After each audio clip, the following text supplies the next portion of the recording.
Jennifer Chu calls the following 3 rules, drop, swap and double, in her booklet on spelling. So here's the booklet, and this booklet is available on the Reading Reform Foundation's website. And the address for this website is in the resources section on this website. It is well worth reading. Now, these 3 rules, drop, swap and double, are particularly useful and reliable when adding suffixes to words. Their introduction would usually come after the teaching in steps 1 to 5. A suffix is a letter or letters that is added to the end of a word, such as ing, ed, the y, and est, as in words like swimming, clapped, funny, slimmer, wettest. And these all start with vowels, and the y is counted as a vowel. And then we have meant, full, li, less, ness. These are all suffixes, and these ones all start with a consonant, as in words like enjoyment, faithful, hardly, helpless, and staleness. Now, if a word ends in a silent e, you have to drop the e if the suffix you're adding starts with a vowel. So here we've got a vowel, so we have to drop the e and write hoping without it.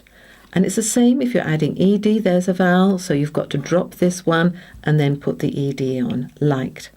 Whereas if the suffix starts with a consonant, then you leave the e there, fateful. And here, excitement. Take care with a word that has a soft C or a soft G at the end. If the suffix is going to stop it, making it soft by having an E, I or Y, then you have to leave it there. So here, noticeable. You need the E to keep this K going S, noticeable, changeable. And when the adverbial ly is added to a word that's got the ul at the end, the le, then take away the le and add the ly gently. In phonics, a y often takes the place of an I at the end of a root word, as explained in step 4. And with the word happy, you may remember that we had the word happy, the a, 2 p's, happy, and because I doesn't like to go on the end, the y goes there. And that says happy. But look what happens when you make the word longer. If we look at this sheet, you can see longer words. And here we've got the word happy. We want to add ness. Now, the y doesn't need to be there because the I isn't any longer on the end. So the I comes back, happiness. And it happens with happy and ly. Happily, the I comes back. And with the happier. It works with the plurals as well. We want to add the es plural. So pony, the y changes to the I and it becomes ponies. The y changes to the I and becomes rubies. Watch out with the word hurry, because when you add the ing, it means if you change that to the I, it will be 2 I's. And English words do not like double I.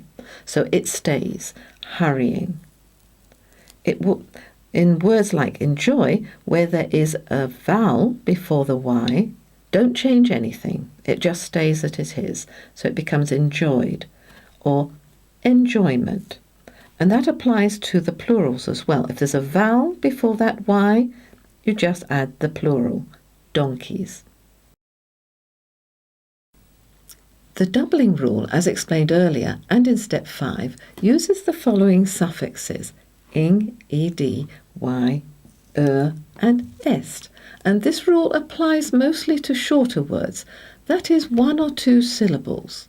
Now, if the suffix starts with a vowel, which all of these do, and the word has a short vowel and 1 consonant, then that consonant needs to be doubled.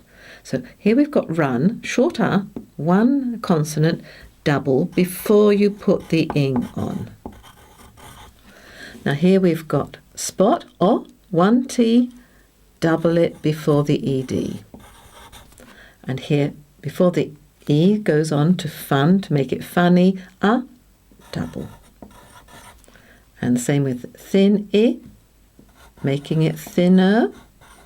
And hot, because of the 1 T, making it hottest.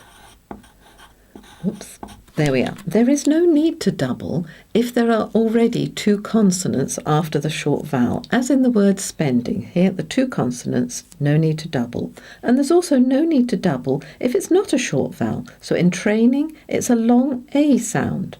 And in burning, it's the UR sound. So not a short vowel, no doubling.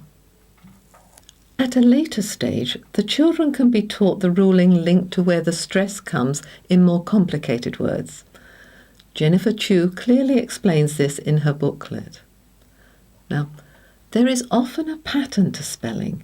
It doesn't work all the time, but we tend to use the patterns to help us spell. And there are many two-syllable words that end with Y and ER that have not had a suffix added to them, but they still tend to follow the suffix doubling rule, such as these words, which nearly all have two consonants after a short vowel. And if there are not two consonants, then that consonant should be doubled. And there are pages of these that follow this pattern. So here you can see, because of the E, you have to have two T's, better.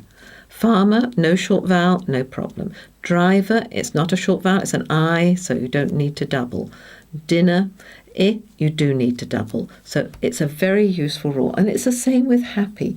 You need the two P's. Or with penny, you need the two N's.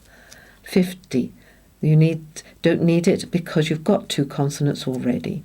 So it's a very useful rule. But there are some exceptions. Now with an the word proper is an awkward one. It should have two P's really. And with the Y's, these few words are exceptions.